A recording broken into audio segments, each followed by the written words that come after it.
Welcome to the Louisiana Business and Industry Show. And now your host, Tim Johnson. Baton Rouge Area Chamber, BRAC, is one of our state's regional economic development organizations. We'll visit with the president and CEO of BRAC, Adam Knapp, when we return on this edition of the Louisiana Business and Industry Show. Louisiana businesses, by partnering with your local community and technical college foundation, you're guaranteed a skilled, highly competent workforce, homegrown talent, trained specifically to meet your needs, whatever those needs are. Visit this website to learn more about how to partner with your local Louisiana Community and Technical College Foundation. To better prepare for tomorrow, become a partner today. Louisiana has over 26,000 licensed companies that do business legally and meet the needs of our state. Before selecting a contractor, check references and verify the license at lacontractor.org. It's your money. Make wise decisions and protect yourself from being scammed. Today we're in Lafourche Parish, Louisiana, where we're building terraces along the hurricane levee system. These terraces will provide shoreline protection in the marsh, which will protect homes and businesses in South Louisiana. So our terracing projects is a great partnership with industry to prove that we can help the environment and protect our levee system. Without investments from the industry and companies like Chevron, projects like this would not be possible. In Louisiana, oil and gas and the community are all connected. Industry partners help Ducks Unlimited do what we do best, protect South Louisiana. Protect yourself from the headaches of dealing with a non-licensed contractor. Go to lacontractor.org and make sure the person or company who wants to work for you is licensed by the Louisiana State Licensing Board for Contractors. It's your money. Make wise decisions and protect yourself. For 8 seconds in the arena before an afternoon in the field. For a promise to students that honors success in the classroom. For championships earned on the bayou. For innovators committed to reclaiming our coastline. The universities of Louisiana. For your future. For our future.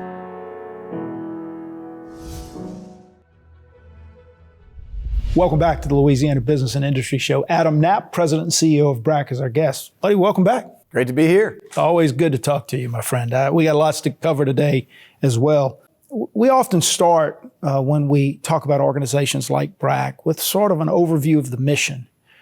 So do that, but I want to talk specifically at length today about the talent development side of what you guys are doing. We'll get into the new strategic plan, but let's start with the overall mission.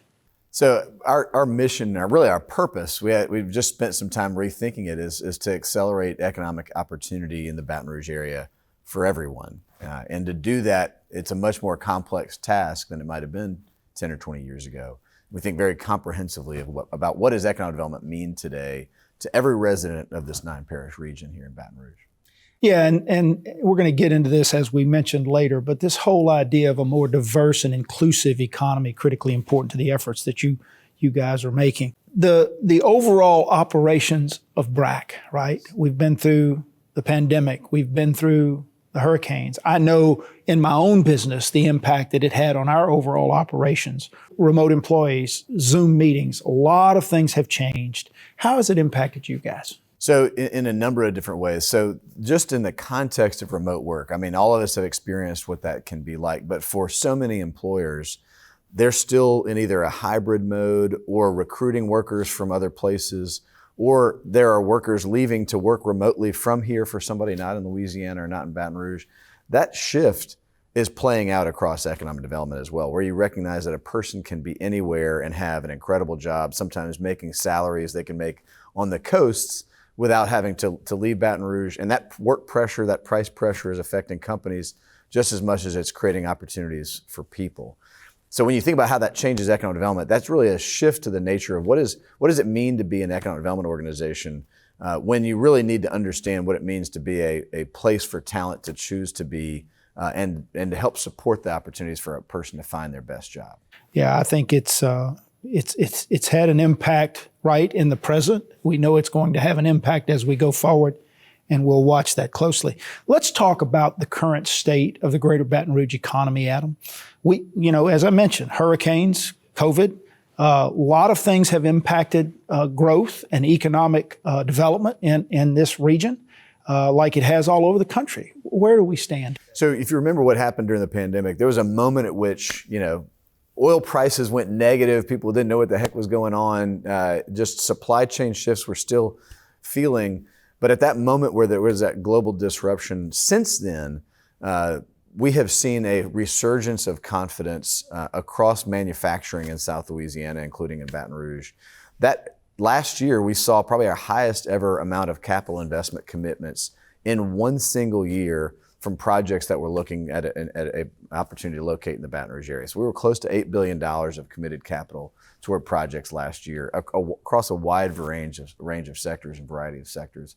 So as we come into this year, what we expect is we're on the horizon of what looked and felt like back in 2013, when there was just an enormous amount of activity across the industrial sector. That is what the next two years is going to look and feel like. At the same time, as we need to be focusing more than ever on how to diversify the economy, more into things like healthcare and life sciences, technology, what we see as an enormous opportunity in renewables and transitional energy. And as those shifts are occurring, making sure that we continue to position Baton Rouge to support those. We also have just had an enormous amount of entrepreneurial resurgence since the pandemic. A lot of folks who chose that maybe it's better to go and start my own business rather than going back to work where I was before. We had some of the highest ever rates of entrepreneurship in Baton Rouge over the last 2 years, especially in the last year. And so with all of that activity, it is a kind of a high season for growth in our community. And so what we recognize is we're in the midst of this incredible moment. How do we take the greatest advantage of that moment? You guys have put significant effort in cultivating entrepreneurship in this region, haven't you? Can you talk a little bit about that? So right now, probably the most important thing is to be there as a support partner to entrepreneurs, many of whom may be doing it for the first time, but have no idea the vast amount of resources that are out there for them. So if you ever heard of a Sherpa, somebody that takes you on a mountain and is your guide to kind of hike, the idea is the same for a small business owner. So we hired a guy, I jokingly call our Sherpa internally, just to be there as a service partner, kind of a one-on-one partner to help guide a small business owner and entrepreneur through the vast array of services and programs that are out there to support them, including some that are offered by the federal government as recovery tax credits or other things from the pandemic. So many times a small business owner has no idea how much is out there to help them. So first we're trying to help them do that, and then making it so that the entire entrepreneurial ecosystem is really tightly coordinated. And we actually had just held an event to pull together all the service providers in entrepreneurship about a week ago in our offices, and half of them didn't know the other ones were doing what they do. So even inside of the service partners, they don't know exactly what's happening. So we're trying to make sure this is a really tightly coordinated entrepreneurial ecosystem. That's really excellent, because a lot of folks who might be thinking about starting their own business or becoming an entrepreneur of some kind don't really know where to go to find those resources, and you guys are acting as a clearinghouse to do that. We've got about a minute left in this segment. So let's talk just briefly about your economic indicator dashboard. I know that's something that you guys work hard on, really sort of providing information to the business community. Absolutely. Touch on that. The idea of this started during the pandemic for us. We actually started putting out a weekly dashboard at the end of March back in 2020. We were one of the first regional groups in the country to really recognize that transparency of data is going to help business owners make decisions through a period when things were changing hourly, it felt, and weekly. So we created that dashboard. We turned it into a monthly economic dashboard. Last year, what we recognize is that business owners want to continue to track what's happening in the economy. So in that, we track hotel expenditures, regional sales taxes, kind of consumer expenditures, what's happening in overall unemployment or job creation numbers each month. And then we probably find one or two really interesting statistics that we try to single out that we maybe don't track monthly, but every once in a while we want to highlight, like educational scores. We just got the new report card on education outcomes. So things like that we might throw in the mix. It's also an advertisement. Businesses anywhere in Louisiana, frankly, can call us and ask us to do contract research for them on projects, business intelligence research. And so it's a way for us to tell people that we offer that as a service as well. Really, really interesting. And I encourage our audience to take a look at that. Let's take a break. We come back. I want to jump into your new strategic plan. Great. I think there's some really fascinating elements to that plan. And I think it's going to be something that can help drive this region forward from an economic standpoint. We're visiting with Adam Knapp. He's the president and CEO of BRAC. You're watching the Louisiana Business and Industry Show.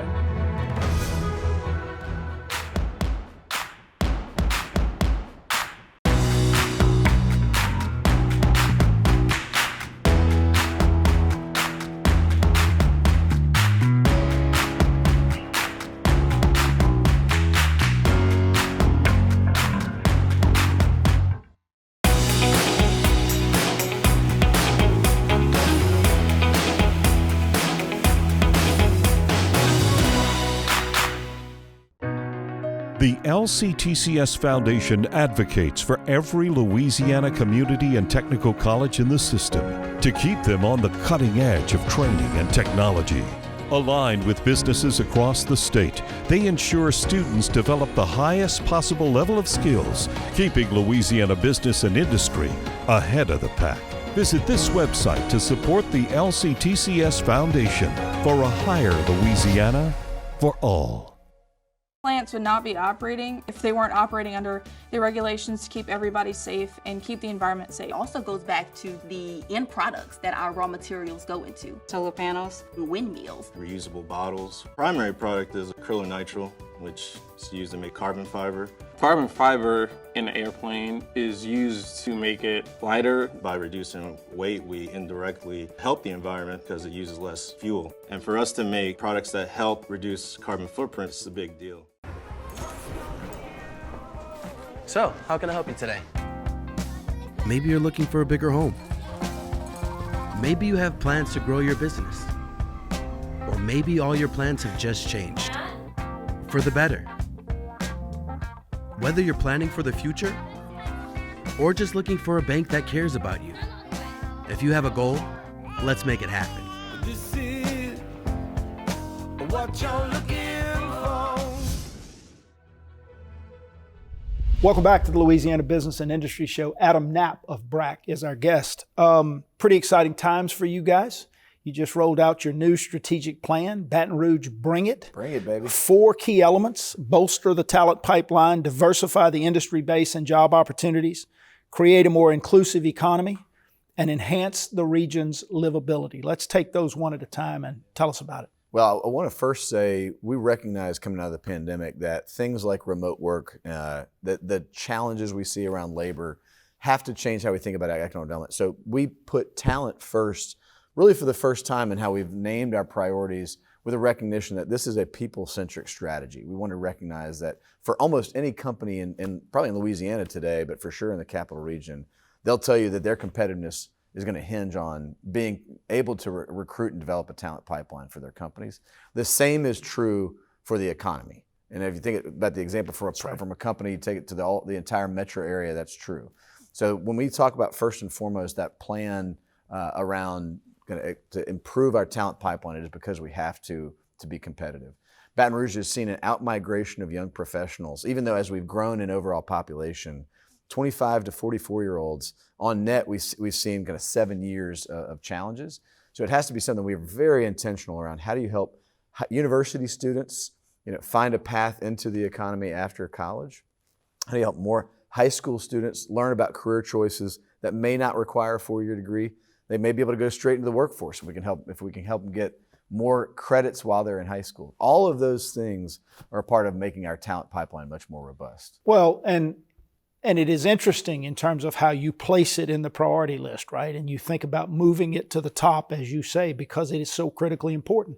How many business leaders have you talked to, and I know you talk to them daily, that have expressed to you the difficulty in finding the kind of talent they need to run their business? It's number one for just about everybody. And what they also will say is, we recognize that the ability to sell the entire package of our community is part of that. So we see the whole plan, the 4 points of the plan, as interconnected, but really in order to make us more successful around our talent strategy.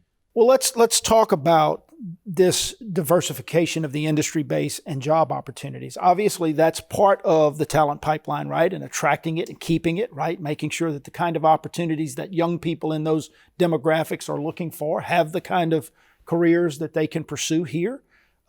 What specifically are you guys going to focus on? So I want to use the example of the Houston economy. It's really helpful to, I think, grab onto an example. So we know of Houston as an energy economy, and at the same time, they have an incredibly robust healthcare and life sciences sector, that's a critically important piece of their overall economy. The same example applies here. We've seen incredible investments across our healthcare community, a ton of job opportunities across a wealth of experience levels. You could have someone who's coming straight out of high school making 50, 60, 70,000 a year with the right credits and preparation, all the way up to, of course, MDs that you can imagine what they're making. In that spectrum of opportunities, we have an enormous place we can serve the Louisiana economy as a destination for healthcare. So we want to see things like healthcare and life sciences, what just opened at Pennington as the world's leading bariatrics clinic. Those are examples of what it looks like to diversify the economy. We've had a long history now, almost 10 or 15 years of going after the technology sector. We saw just recently rural sourcing as an example, putting 150 jobs in downtown Baton Rouge for coders. We think more of that's going to come as more people realize what it looks like to have a diverse supply of talent from Baton Rouge that are trained and experienced in that field. So we know there's more opportunities. The IBM win a few years ago really was sort of a watershed in terms of the technology side of this. How important are those wins, as you just mentioned, Adam, to continue to attract, right? Success breeds success. Oh, yeah. How does that work? It's like having an anchor tenant in Right. your retail, in your Right. retail mall. You need to know that somebody like an IBM or Electronic Arts is really successfully building a talent pipeline for themselves. And then that then breeds interest from others who have very similar fields. Rural sourcing is very similar to an IBM in terms of an outsourced service provider. They are here because they saw it work for someone else. We think there's also an amazing amount of existing technology companies that are growing. Companies like General Informatics and Sparkhound, Vinformatics that are based here continue to grow, and mostly are just feeding off the talent pipeline that's already here as well. We're excited for both of those as huge opportunities. Yeah, we got about a minute and a half in this segment, so we'll carry this discussion over to the next segment. But bolster the talent pipeline, diversify the industry base and job opportunities, and then this third one that I think, and I know because I know you, is critically important to you as well, and that's create a more inclusive economy. Set the stage for why that's important first, and then what we're going to do about it as we go forward. This is both intuitive and yet not often thought of as economic development. So we saw in the data, we compared ourselves to 40 other cities our size. The places that are growing the fastest also had the best outcomes for economic inclusion. And those were indicators like the gap between white and black household incomes.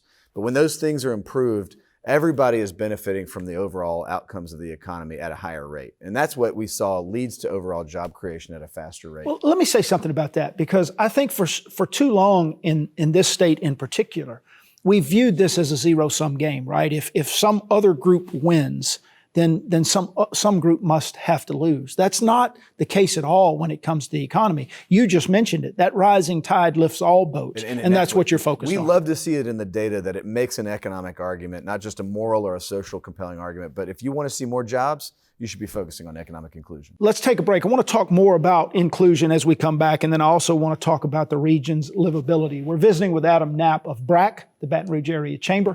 You're watching the Louisiana Business and Industry Show. Growing up in Baton Rouge, I used to always pass up ExxonMobil, but I never thought that I would actually have the opportunity to get on. But what I thought was impossible turned out to be possible. So I just feel like it's just a wonderful opportunity to be able to provide for my family. We are committed to being a community partner. We are actively working to recruit the talent here in Baton Rouge, and we want to bring them into our workforce. We're ready.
Welcome back to the Louisiana Business and Industry Show. Adam Knapp of BRAC is our guest. We talked about the elements of your strategic plan: bolster the talent pipeline, diversify the industry base and job opportunities. We've been talking about this critically important need to create a more inclusive economy. You set the stage for why it's important. Talk to us about some of the specifics in terms of initiatives in that area. Consider the intersection between economic development and this idea of diversity and inclusion work, and that puts us in a place of focusing squarely on minority business development especially. So the thing that we love about doing this work is people have tried this path before us. In Cincinnati on a Canvas trip in 2018, we saw that they've been running in the chamber a minority business accelerator for close to 15 years now. And they've seen companies that have gone from $1 million in revenue to $100 million in revenue that were in the early classes. So we're going to be launching that later this year, the BRAC Minority Business Accelerator, powered by ExxonMobil. How about that? We Good just for announced them. yesterday is going to be kicking off, and we're going to use exactly the same curriculum and model. We're putting together kind of the list of partners to help support that program. So we'll have a cohort of around 10 companies that'll be in that this fall. We'll be opening up those applications mid-year. But that gives you an example of what you see when a company can grow, create additional wealth, how they then can reinvest in themselves and their communities, and then you keep looking for more to keep that trajectory going. That's a perfect example of the kind of work that we want to be doing more of. Well, and as you mentioned in the last segment, Adam, it is critically important that we bring everyone into this tent and we give everyone that opportunity. I know you guys have done great work with the North Baton Rouge Economic Development Group and will continue to do it. Let's talk about enhancing the region's livability, right? You and I have had this conversation for 10 years, right? That this whole idea of how our city looks, how our region looks, when you talk about quality of life type of things like transportation, the work that's been done downtown and along the river, to beautify. This whole idea of the litter problem that we have in this state that has for years been a thorn in my side. It has. Talk about livability. So what is perhaps counterintuitive to think about is when you wonder about what's the right metric outcome for measuring progress on livability, the right big metric outcome, and what we said is our goal, has to be our confidence in ourselves. Like we need to experience a much more attractive place, a place that has kind of landscaping, beautification, those kind of things at its heart. But at the end of the day, it's about confidence that the place where you live is moving in the right direction on a wide variety of fronts, whether that's the music scene and the art scene of your community, as well as kind of the corridors looking modern and maintained. When we travel, we see that, and we want that when we come home. So the first thing for Baton Rouge, we know traffic remains an issue. We are the 66th largest metro area by population in America, which some people may not know. We have the 4th worst traffic per capita as of the 2021 data that come out of 66th largest, 4th worst traffic. 4th worst traffic. We beat San Francisco in 2021 as having worse traffic than San Francisco, which is staggering. That is a problem for us for a livability standpoint. We think that a lot of progress is being made, but it has to be tackled by building a new Mississippi River bridge and getting the funding in place in the course of this next 5-year plan. So that's a big deal. Under litter, which has been fascinating, is we have been beating this drum at a regional and local level over the last 5 years through a quality of place committee. We've seen intentionality now from the staff in government saying this is a top priority. So we put it into our political action committee work. We put it into a lot of our advocacy work. Now the mayor is releasing in East Baton Rouge a new master plan for managing litter at a higher level for the community. That should be coming out very soon. The governor's on board statewide. Right? It's fascinating. The governor came out and created a statewide task force for the same. A lot of the advocacy we've been doing at the state level has been great, and we were happy to see that the governor has picked the lieutenant governor, which is a bipartisan connection to say litter is everyone's problem. And this is whether you're on I-10, I-12, I-49, or I-20, we have to be making sure that this looks like an attractive state. We don't want to look like the nation's dumping ground. And yet we see even states like our neighboring state in Mississippi, which has just as many pickup trucks as we do, does a better job sometimes of picking up. So a lot of this is just making sure that we are comprehensive as a community, as a state, as businesses, to make sure that we think through how best to tackle these problems. Not just picking up, but educating every resident that this is partly a problem that we all have to tackle. Listen, I've been a big fan of the work of BRAC for a long, long time, but I am really impressed by the specific focus from this latest strategic plan, and I look forward to seeing how that goes along. We got about 2 minutes left, so I want to tackle a couple of additional things here. The legislative session's coming up, right? This whole idea of livability around the bridge and that sort of thing, Governor Edwards wants to set aside $500 million in a fund to help attract additional funding for the bridge. We think that the overall project is going to end up somewhere between $1.5 and $2 billion when you think about the other arteries that have to be upgraded.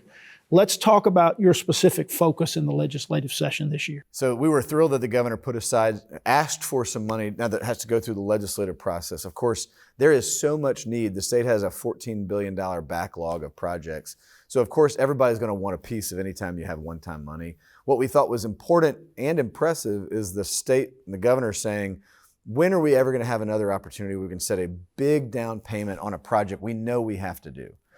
I want to kind of express this in the context of the entire state, but especially in kind of the super region. We need to make sure that we're tackling big issues when we have opportunities to do so. Last year, the governor and the legislature agreed to put $300 million more a year into transportation. The more that we can pay for the bridge project out of some of this one-time money, the more that's going to free up some of the rest of that money, not to have to be kind of locked down into a dedication to build this bridge. So we think a big piece of this ultimately plays out to everyone's benefit, that you kind of purchase as much as you can on the upfront so that you have the ability to spread other transportation dollars out. Well, and that bridge situation and the traffic backups that take place are not just a Greater Baton Rouge regional issue. They're not just a Louisiana issue. They're a Gulf Coast economic issue, and we've got to move some things forward. Listen, man, I wish we had more time. It's always great to catch up with you and talk to you. Keep up the good work. I look forward to seeing how this new strategic plan rolls out, and I know you guys are going to do a great job with it. Bring it as an attitude. We want it to spread. There you go. Thanks. That's a wrap, guys. Thanks for joining us. Join us again next week at this very same time for another edition of the Louisiana Business and Industry Show.